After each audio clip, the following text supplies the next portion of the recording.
കണ്ണൂർ ജില്ലയിൽ കനത്ത മഴ തുടരുകയാണ്. വ്യാപകമായി മണ്ണിടിച്ചിലും കൃഷിനാശവും. പാൽച്ചുരം റോഡിൽ മണ്ണിടിച്ചിലുണ്ടായതിനെ തുടർന്ന് ഗതാഗതം തടസ്സപ്പെട്ടിരിക്കുകയാണ്. ദേശീയപാത നിർമ്മാണം നടക്കുന്ന എളയാവൂരിൽ മണ്ണിടിച്ചിലുണ്ടായി.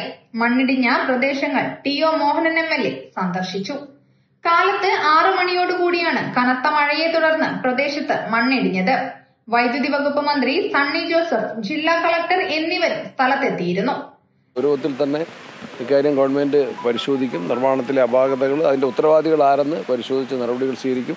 ഇത് പരിഹരിക്കാൻ എത്രയും വേഗം ആവശ്യമായ നടപടികൾ അത് പരിശോധിക്കും. ജില്ലാ കളക്ടർ വന്നിട്ടുണ്ട്, ഇവിടുത്തെ എം.എൽ.എ. ഉണ്ട്, മറ്റ് കൗൺസിലറുണ്ട്. അവരെല്ലാം ആലോചിച്ചിട്ട് എന്താ വേണ്ടത് ജനങ്ങളുമായിട്ട് ആലോചിച്ച്, നാട്ടുകാരുമായിട്ട് ആലോചിച്ചിട്ട് അവർ ആവശ്യമെങ്കിൽ മാറ്റി പാർപ്പിക്കാൻ അതിൻ്റെ സിറ്റുവേഷൻ വിലയിരുത്തിക്കൊണ്ട് ആവശ്യമെങ്കിൽ അതും ചെയ്യും. ദേശീയപാത നിർമ്മാണ സമയത്ത് തന്നെ നിർമ്മാണത്തിലെ അശാസ്ത്രീയതയെക്കുറിച്ച് പല കോണുകളിൽ നിന്നും പരാതി ഉയർന്നിരുന്നു. മണ്ണിടിച്ചിൽ മൂലം സമീപത്ത് വീടുകളിലുള്ള താമസക്കാർ ആശങ്കയിലാണ്. ദേശീയപാത നിർമ്മാണം ശാസ്ത്രീയമായ രീതിയിൽ നടത്തുന്നതിനും ജനങ്ങളുടെ ആശങ്ക അകറ്റുന്നതിനും ആവശ്യമായ നടപടികൾ സ്വീകരിക്കണമെന്നാണ് നാട്ടുകാരുടെ ആവശ്യം.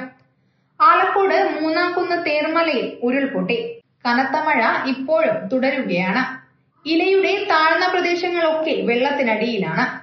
മലയോര മേഖലയിൽ കനത്ത മഴയെ തുടർന്ന് കൃഷിയിടങ്ങൾ വെള്ളത്തിനടിയിലായി. ചെറുപുഴ പഞ്ചായത്തിലെ മലയോര മേഖലകളിൽ കഴിഞ്ഞ ദിവസം മുതൽ കനത്ത മഴ പെയ്യുകയാണ്. ചതയ ദിനത്തിലും ഇന്ന് ഉത്രാട ദിവസവും തോരാത്ത മഴയാണ് പെയ്യുന്നത്. പുഴയിലും തോടുകളിലും ജലനിരപ്പ് ഉയരുകയാണ്. 40 വർഷത്തിനിടെയുണ്ടായ കനത്ത മഴയുടെ ദുരന്തത്തിൽ നിന്നും മുക്തമാകാത്ത മലയോര ജനത ഭീതിയിലാണ് കഴിയുന്നത്. News bureau, Kannur media.